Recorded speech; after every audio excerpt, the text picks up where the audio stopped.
Doctor Baba Saheb Ambedkar open university.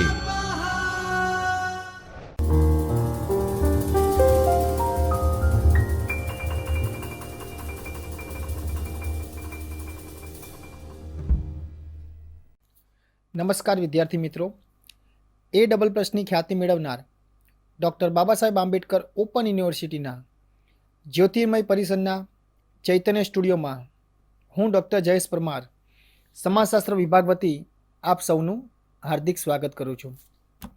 વિદ્યાર્થી મિત્રો, આજે આપણે પાઠ્યક્રમ 309 સામાજિક કલ્યાણ અને કાનૂનીકરણ, જેમાં ભાગ 1 ભારતીય બંધારણ અને સમાજ કલ્યાણ, તેમાં એકમ 7 પાર્ટ એ સામાજિક કાનૂનીકરણ અને સ્ત્રીઓના અધિકારો,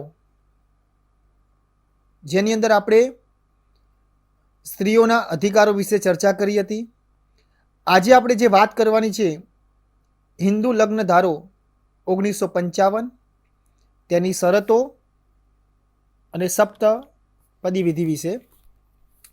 વિદ્યાર્થી મિત્રો, આ એકમના તમે હિન્દુ લગ્ન ધારા વિશે સમજી શકશો. હિન્દુ લગ્ન માટેની શરતો કઈ કઈ છે તેના વિશે પણ જાણી શકશો. જુદા જુદા ધર્મમાં લગ્ન, છૂટાછેડાની જોગવાઈઓ અને કાયદા વિશે પણ સમજી શકશો. પ્રસ્તુત એકમની અંદર હિન્દુ લગ્ન ધારો અને તેની શરતો તેમજ જુદા જુદા ધર્મની અંદર લગ્નની જોગવાઈઓ કઈ કઈ છે, છૂટાછેડા માટેની જોગવાઈઓ કઈ કઈ છે અને હિન્દુ ધર્મની અંદર જે લગ્ન વિધિ એટલે કે સપ્તપદી વિધિનું શું મહત્વ છે તેના વિશે ચર્ચા કરવામાં આવશે. હિન્દુ લગ્ન ધારાનું અમલ ક્ષેત્ર. વિદ્યાર્થી મિત્રો, આ કાયદો હિન્દુઓ તેમજ બૌદ્ધો, શીખો અને જૈનોને પણ લાગુ પાડવામાં આવ્યો છે. આપણે હિન્દુ લગ્ન ધારા વિશે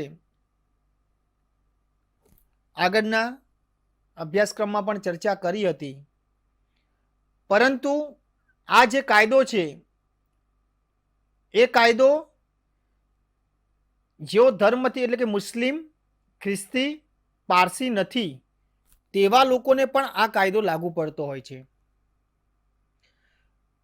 આ કાયદો જે અનુસૂચિત આદિજાતિ છે એટલે કે અનુસૂચિત જનજાતિ છે તેમને લાગુ પડતો નથી, પરંતુ કેન્દ્ર સરકારનું જે જાહેરનામું છે એના દ્વારા તેઓને આ કાયદો લાગુ પાડી શકાયો છે. આ કાયદો દાદરા નગર હવેલી, પોંડુચેરી તેમજ સિક્કિમમાં પણ લાગુ પાડવામાં આવ્યો છે. એટલે કે હિન્દુ લગ્ન ધારો જે છે એ જુદા જુદા ધર્મના લોકો માટે પણ લાગુ પાડવામાં આવ્યો છે અને કેટલાક રાજ્યોની અંદર પણ તેને લાગુ પાડવામાં આવેલ છે. હિન્દુ લગ્ન ધારામાં આવરી લેવામાં આવેલી બાબતો. આ કાયદાની અંદર હિન્દુ લગ્ન માટેની જે કાયદેસરની જે શરતો છે તે દાંપત્ય જીવનના અધિકારોનું પુનઃસ્થાપન એટલે કે ફરીથી ઘર સંસાર ચલાવો તે, ન્યાયિક પૃથકવાસ અને છૂટાછેડા સંબંધિત જે બાબતો છે તે તમામનો સમાવેશ હિન્દુ લગ્ન ધારાની અંદર કરવામાં આવ્યો છે. હિન્દુ લગ્ન માટેની શરતો. વિદ્યાર્થી મિત્રો, તમને ખબર હશે કે આપણા ભારતીય બંધારણની અંદર લગ્ન સમયે પુરુષની ઉંમર કેટલી હોય તો 21 વર્ષ અને સ્ત્રીની ઉંમર 18 વર્ષ હોવી જોઈએ. જો 18 અને 21 વર્ષ કરતાં પહેલાં કોઈ પણ સ્ત્રી કે પુરુષ લગ્ન કરે તો તે લગ્ન ગેરબંધારણીય ગણાય છે. હજુ પણ આપણે જોઈએ છીએ કે ઘણા જ્ઞાતિ સમુદાયોની અંદર નાની ઉંમરે લગ્ન થતા જોવા મળે છે. તમારી આસપાસ પણ તમે જોયું હશે.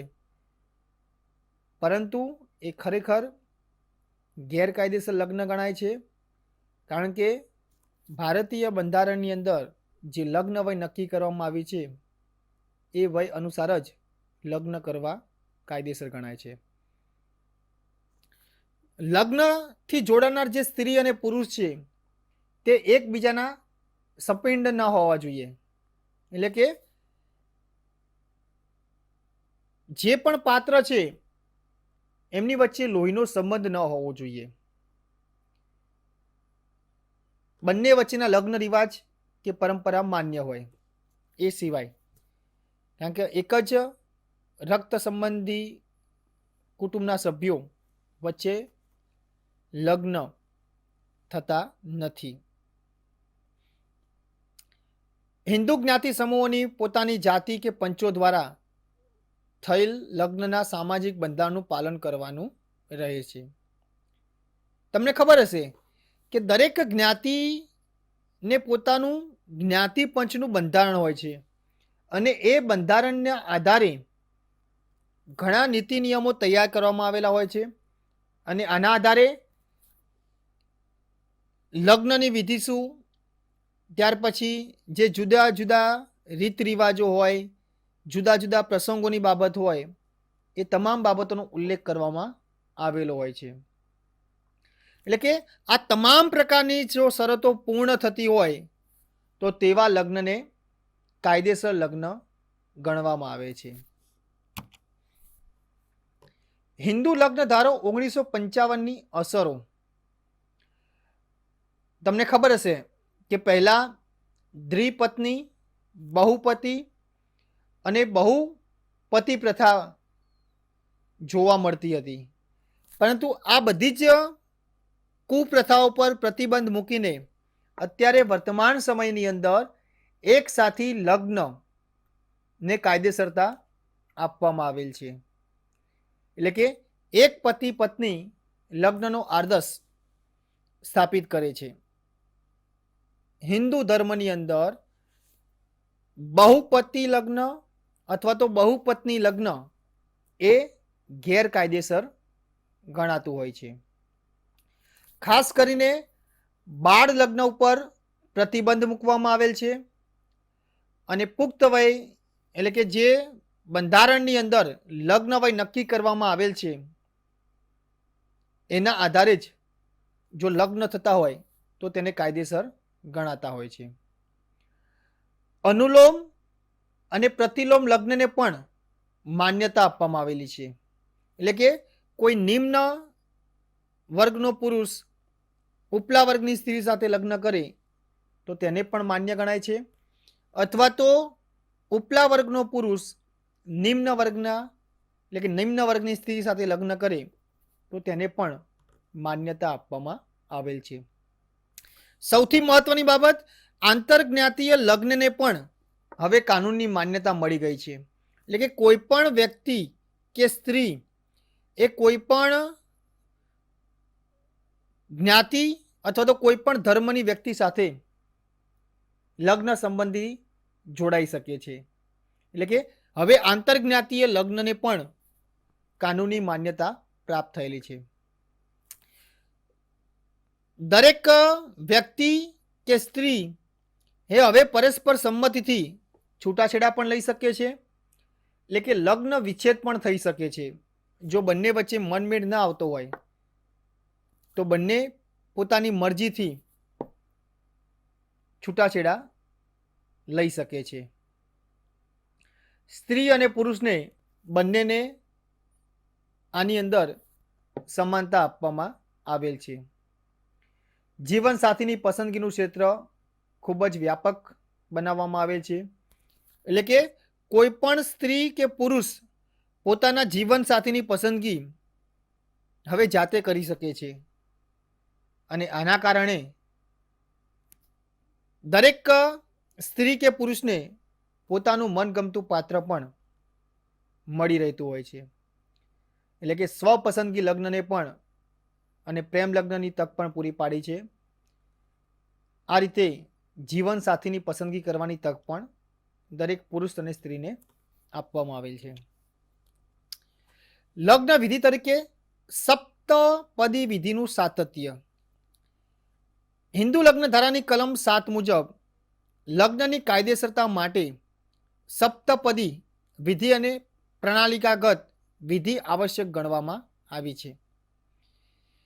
વિદ્યાર્થી મિત્રો, તમે કોઈના અથવા તો તમારા સગા સંબંધી હોય અથવા તો તમારા ઘરની અંદર હોય તો કોઈના મેરેજમાં તમે ગયા હશો અને એ મેરેજની અંદર જે લગ્ન વિધિ થતી હોય છે એ લગ્ન વિધિ પણ તમે જોઈ હશે. જોઈ છે ને કે કેવી રીતે શરૂઆતથી લઈને અંત સુધી આખી સપ્તપદી વિધિ કરવામાં આવતી હોય છે. એટલે આ વિધિ જો કરવામાં આવે તો એના આધારે જ લગ્નને કાયદેસર ગણવામાં આવતા હોય છે. હિન્દુ લગ્ન એ માત્ર દીવાની કરાર નથી, પરંતુ એક સંસ્કાર છે. એટલે કે પ્રાચીન પરંપરાથી આ એક સંસ્કાર વિધિ ચાલી આવી રહી છે અને વર્તમાન સમય સુધી ટકી રહી છે. ખાસ કરીને હિન્દુ ધર્મની અંદર લગ્ન સંબંધથી જોડાતા જે પાત્રો છે એની અંદર તે ભાવોભાવનું બંધન ગણાતું. એટલે કે જ્યારે લગ્ન થાય ત્યારે બંને એકબીજા સાથે શપથ પણ લેવડાવવામાં આવતી હોય છે કે જ્યાં સુધી જીવીશું ત્યાં સુધી આપણે એક સાથે રહીશું. એટલે કે ભાવોભાવનું બંધન ગણવામાં આવે છે. પરંતુ કાયદાની રીતે જોવા જઈએ તો વર્તમાન સમયની અંદર હવે સ્ત્રી અને પુરુષ વચ્ચે ઘણી વખત સંઘર્ષ પણ થતો હોય છે અને બંને વચ્ચે મનમેળ ન હોવાને કારણે તે લોકો કેટલાક સંજોગોની અંદર છૂટાછેડા પણ મેળવી શકતા હોય છે. આમ લગ્ન વિધિની અંદર જે સપ્તપદી વિધિનો સમાવેશ કરવામાં આવ્યો છે અને એના આધારે એ વિધિ જ્યારે પૂર્ણ કરવામાં આવે તો એ લગ્ન કાયદેસર ગણાતા હોય છે અને બંધન કરતા બને છે. ખાસ કરીને હિન્દુ ધર્મની અંદર પવિત્ર અગ્નિ સમક્ષ 7 ફેરા ફરવામાં આવતા હોય છે અને પ્રાર્થના પણ કરવામાં આવતી હોય છે અને દરેક ફેરા ફરતી વખતે વચન પણ આપવામાં આવતા હોય છે. એટલે આ રીતે આ આખી જ્યારે પ્રોસેસ પૂરી થાય ત્યારે એ લગ્ન કાયદેસરનું લગ્ન ગણાતું હોય છે. એટલે આ રીતે પવિત્ર અગ્નિ સમક્ષ 7 પગલાં પૂરા કરે ત્યારે લગ્ન એ સંપૂર્ણ રીતે કાયદેસર બન્યું હોય એવું જોવા મળે છે. હિન્દુ લગ્નની નોંધણી. વિદ્યાર્થી મિત્રો, તમને ખબર હશે કે જ્યારે પણ કોઈ પણ નવા પાત્રના લગ્ન થતા હોય ત્યારે એ બંને પાત્રની લગ્ન નોંધણી કરવામાં આવતી હોય છે. તમે પણ ક્યાંક તમારા જો મેરેજ થયા હોય અથવા તો તમારા ભાઈ બહેનના મેરેજ થયા હોય ત્યારે આ લગ્ન નોંધણી કરાવી હશે. એટલે કે રાજ્ય સરકારના લગ્નનું રજિસ્ટ્રેશન કરવા માટેના કેટલાક નિયમો અનુસાર લગ્ન બાદ નિયત સમય મર્યાદામાં લગ્નની નોંધણી કરાવી આવશ્યક છે. તો એને કાયદાકીય સ્વરૂપ મળે છે. જો તમે લગ્નની નોંધણી ના કરાવો તો પણ ઘણા બધા પ્રશ્નો અને સમસ્યાઓ સર્જાતી હોય છે. ઘણી વખત આપણે જોઈએ કે તમે કોઈ પણ ગવર્મેન્ટની પરીક્ષાનું ફોર્મ ભરતા હોય ત્યારે એની અંદર કોલમ આવતું હોય છે કે તમે મેરિડ છો કે અનમેરિડ છો, એની અંદર સિલેક્શન આવતું હોય. જો તમે મેરિટ બતાવ્યું હોય તો તમારા લગ્નનું પ્રમાણપત્ર પણ ત્યારે એની તારીખ એને બધું એન્ટર કરવાનું હોય છે. અને જ્યારે તમે કોઈ પણ જોબની અંદર ઇન્ટરવ્યૂ માટે જતા હોય ત્યારે પણ એ પ્રમાણપત્ર બતાવવાનું થતું હોય છે. એટલે કે સરકારી ગાઈડલાઈન પ્રમાણે નિયત સમયની અંદર લગ્ન નોંધણી કરાવવી ખૂબ જ જરૂરી છે. અને એની અંદર જે નક્કી કરેલી ફી હોય એ ફી ભરીને તમને એનું પ્રમાણપત્ર ગવર્મેન્ટ અધિકારીની સહી સિક્કા સાથે આપવામાં આવતું હોય છે. ત્યાર પછી છે દાંપત્ય જીવનના અધિકારોની પુનઃસ્થાપના.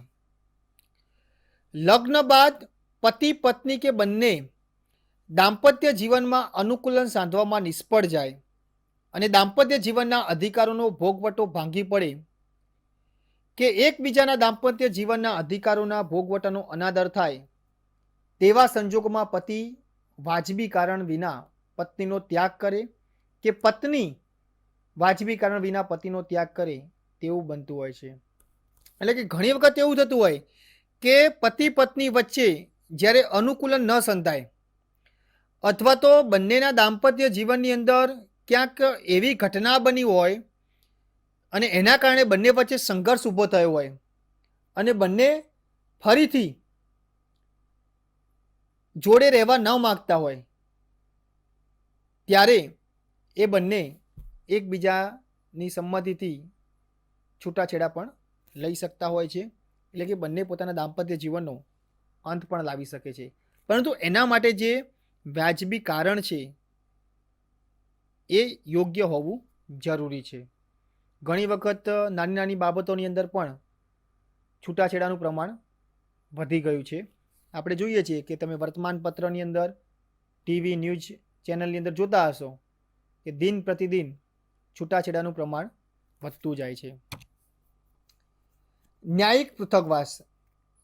ઘણી વખત એવું થતું હોય કે સંઘર્ષ એટલો બધો વધી ગયો હોય પતિ પત્ની વચ્ચે ત્યારે કોર્ટ કેસ પણ થતા હોય છે અને કોર્ટ કેસની અંદર પણ ઘણી વખત પુરાવા પણ આપવા પડતા હોય છે અને ઝડપથી ન્યાય પણ મળતો નથી.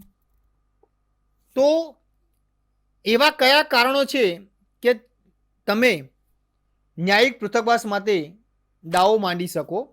તો સૌથી પહેલાં લગ્ન બાદ પોતાની પત્ની કે પતિ સિવાયની વ્યક્તિ સાથેના જાતીય સંબંધ.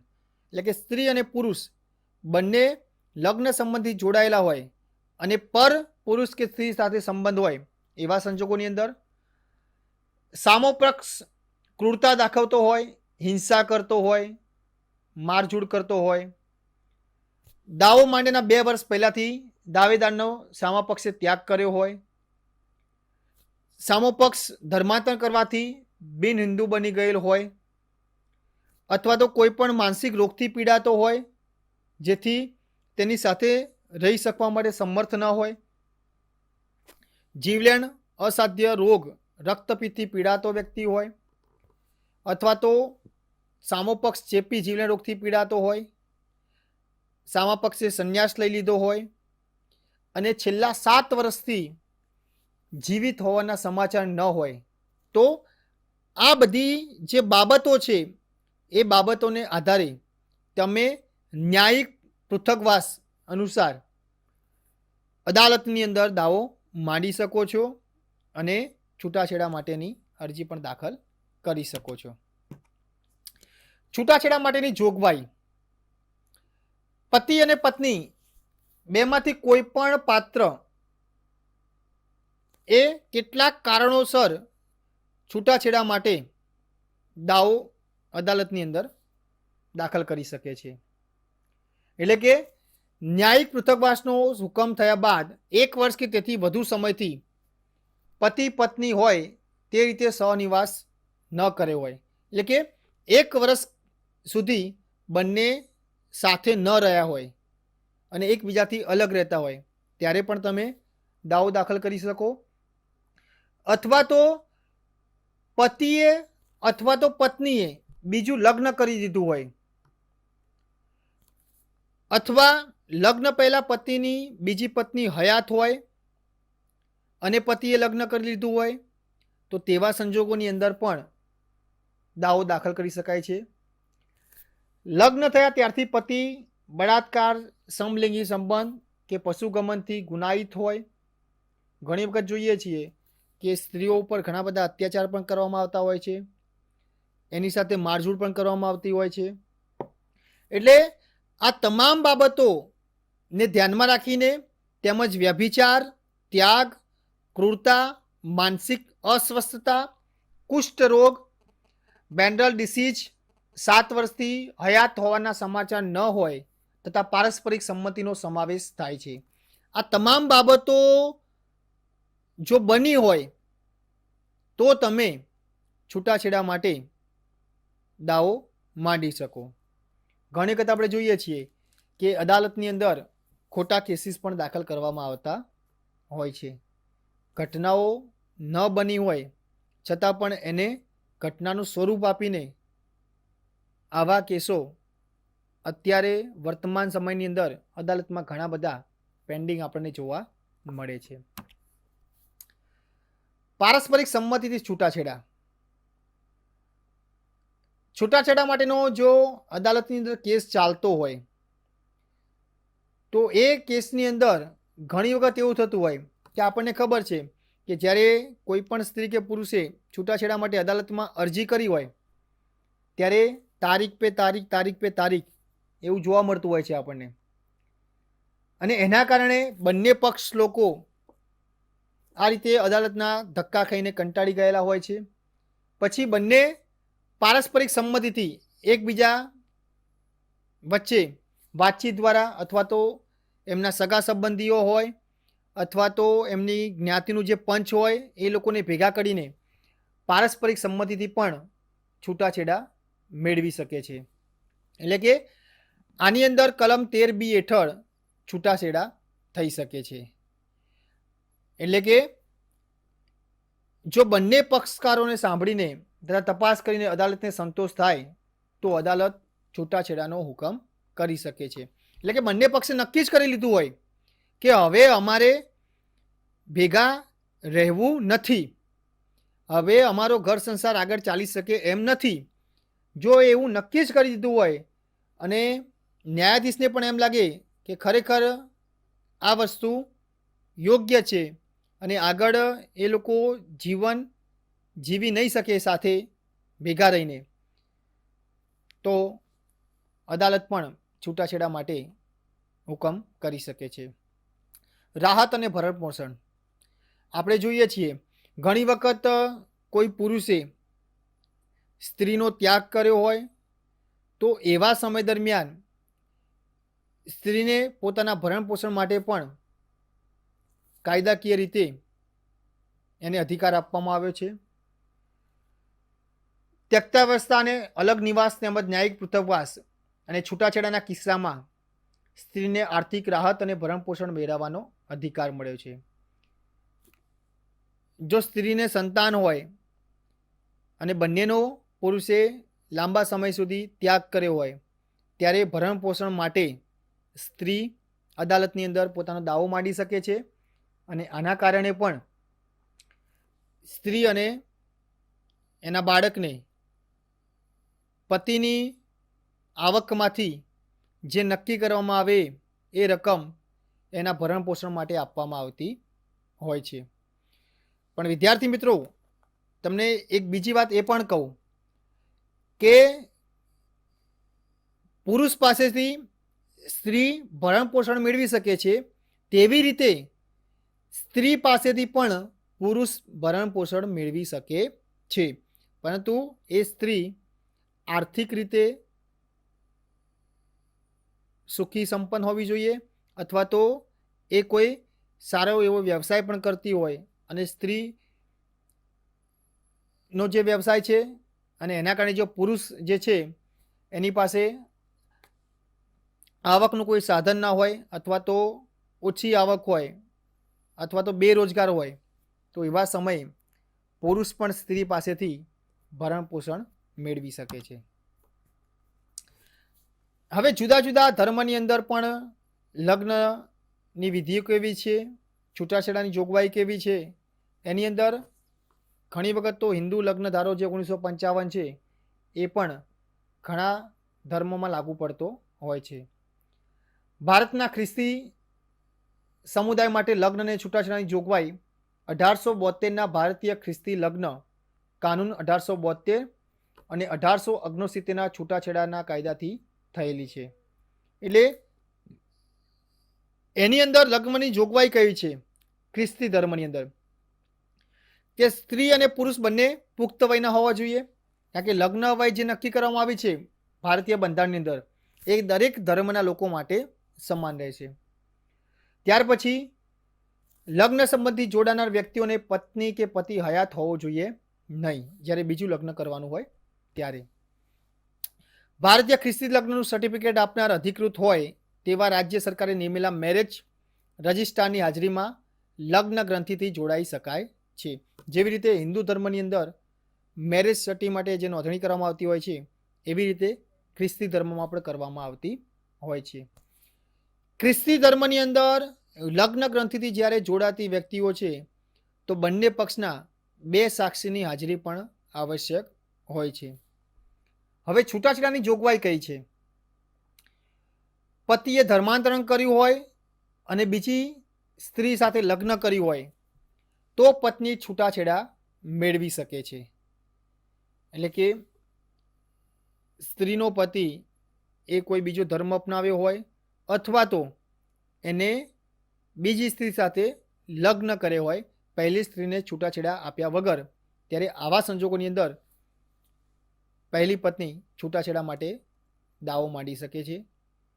પતિએ નિકટના રક્ત સંબંધી સાથે વ્યભિચાર કર્યો હોય એટલે કે અનૈતિક સંબંધો સાથે પતિ સંકળાયેલો હોય તો પણ છૂટાછેડા મેળવી શકે છે. બીજી પત્ની કરી હોય, બળાત્કાર, સમલિંગી સંબંધ કે પશુગમન કર્યું હોય, ક્રૂરતા દાખવી હોય એટલે કે સ્ત્રી ઉપર હિંસા કરી હોય, એની સાથે અત્યાચાર કર્યો હોય તો આવા સંજોગોની અંદર પણ છૂટાછેડા થઈ શકે છે. મુસ્લિમ લગ્ન અને છૂટાછેડાનો કાયદો. આપણને ખબર છે કે મુસ્લિમ લગ્નની અંદર બહુપત્ની લગ્ન પ્રથા આપણને જોવા મળે છે.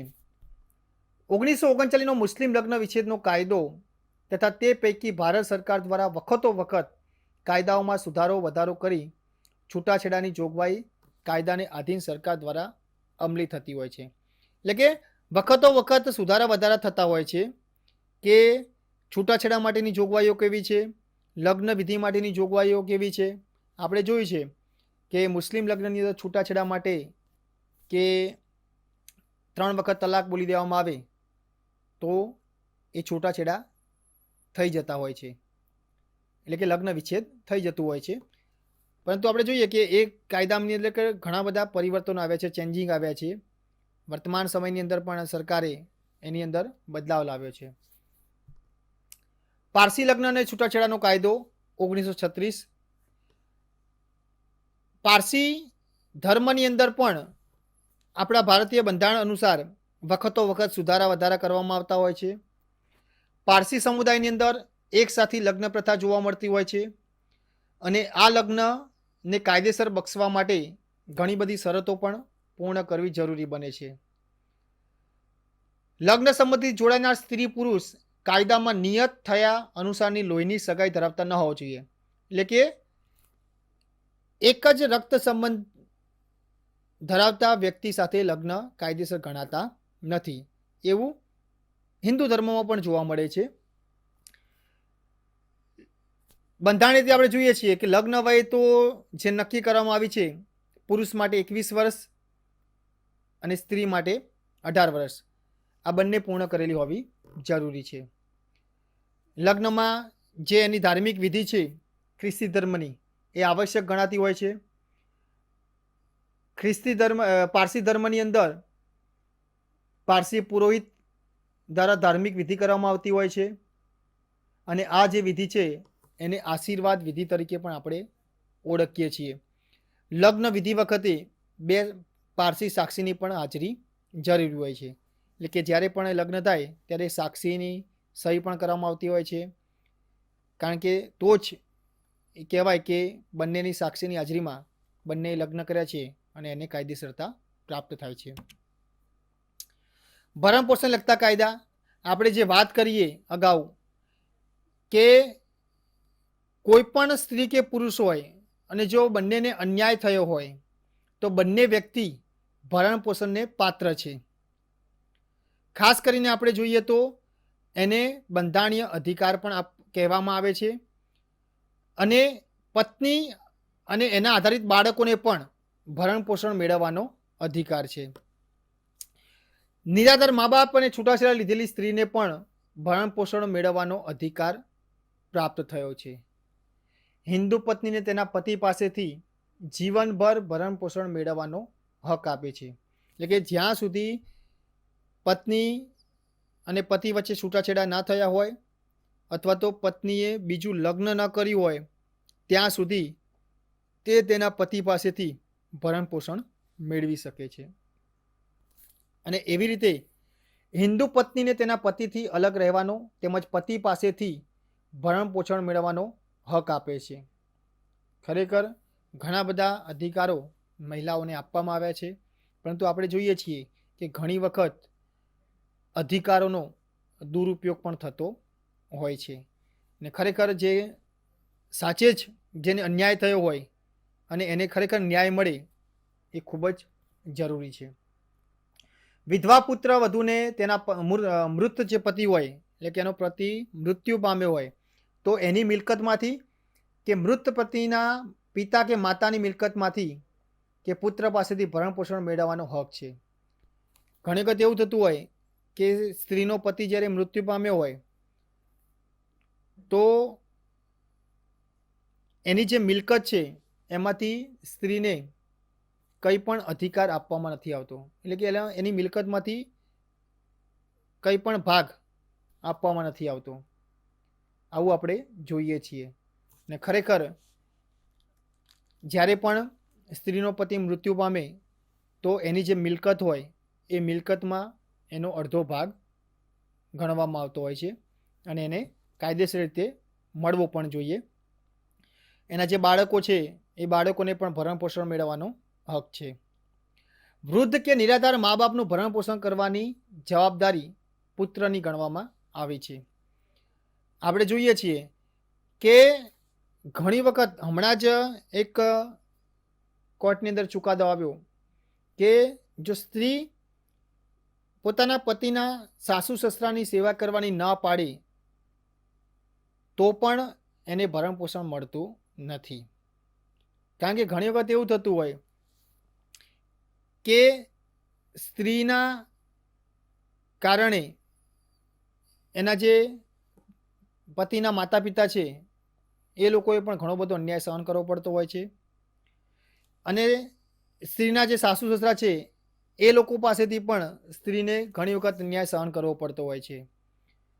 અને આ બધી બાબતોની અંદર જે કાયદાકીય રીતે આપણે જોવા જઈએ તો જેને ખરેખર અન્યાય થયો હોય એને ભરણ પોષણ મળે, એને ન્યાય મળે એ ખૂબ જ હિતાવહ છે. તો હિન્દુ સ્ત્રીની અંદર આપણે જોઈએ તો પ્રસ્તુત એકમની અંદર આપણે હિન્દુ લગ્ન ધારો 1955 એ ખૂબ જ મહત્વનો ધારો છે અને આના કારણે ઘણી બધી મહિલાઓને ઘણા બધા ફાયદા પણ થયા છે. પરંતુ એક મહત્વની બાબત એ છે કે કાયદા દરેક વ્યક્તિ માટે સમાન હોય છે, એ સ્ત્રી હોય કે પુરુષ હોય. અને જેને અન્યાય થયો છે એને ખરેખર ન્યાય મળવો જોઈએ અને કોઈ પણ વ્યક્તિએ એ સ્ત્રી કે પુરુષ કોઈએ કાયદાનો દુરુપયોગ કરવો જોઈએ નહીં. આ રીતે આપણે જોયું કે હિન્દુ લગ્ન વિધિ શું છે, લગ્નની શરતો કેવા પ્રકારની છે, જુદા જુદા ધર્મની અંદર લગ્ન વિધિ તેમજ છૂટાછેડા માટેની જોગવાઈઓ કઈ કઈ છે, ભરણ પોષણને લગતા કાયદાઓ કયા કયા છે, તેની આપણે પ્રસ્તુત એકમમાં ચર્ચા કરી. આમ જોવા જઈએ તો હિન્દુ લગ્નનો કાયદો અને વારસાધારો તથા ભરણ પોષણનો કાયદો હિન્દુ સ્ત્રીને અને પુરુષને બંનેને સમાન અધિકાર આપે છે. તો વિદ્યાર્થી મિત્રો, હવે પછીના એકમની અંદર આપણે સ્ત્રીઓને જે યોજનાઓ છે મહત્વની એના વિશે આપણે ચર્ચા કરીશું. આભાર. स्वाध्यायः परमः